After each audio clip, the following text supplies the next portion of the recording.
l'homme en noir est la personne qui a commencé le trafic d'organes dans Squid Game, je t'explique tout. En effet, si l'homme en noir a rejoint la saison 2 en tant que joueur, on sait également qu'il est le frère de l'inspecteur de police, et au début de la deuxième saison, son frère et sa mère ont discuté de la façon dont In-Oh, l'homme en noir, avait été dévasté par la perte de sa femme, emportée par un cancer. C'est à peu près la même histoire qu'il a raconté à Ji-Hoon, et étant donné qu'il n'a pas pu avoir de foie, on suppose que sa motivation désormais est de pouvoir fournir des organes à ceux qui en ont besoin. Car oui, c'est pour ça qu'il est rentré dans les Squid Game, et même après avoir remporté les jeux, il n'a pas pu sauver sa femme.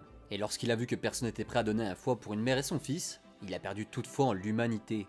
Et lorsqu'elle est morte, on suppose qu'il a subi ça comme un échec. Et tu sais, lors du jeu des 6 jambes, lorsqu'il se gifle et dit qu'il est inutile, on suppose que c'est sa réaction à l'époque. Et étant donné que maintenant il méprise toutes les personnes dans les jeux, il n'a juste aucun remords de prélever les organes de ceux qui sont pas encore décédés. Et dans sa tête, les joueurs pourraient faire du bien à l'humanité en sauvant des vies, car eux ne sont même pas dignes de la leur. Et oui, bien que la série essaie de nous faire croire qu'il n'est pas au courant de toute cette organisation, eh bien c'est forcément le cas vu toute la préparation qu'il faut, ainsi que la logistique. Et c'est pour ça que c'est lui-même qui a construit tout ça. Alors pour toi, le prélèvement d'organes est-il là pour faire le bien ou pour faire de l'argent? Et n'oublie pas de t'abonner.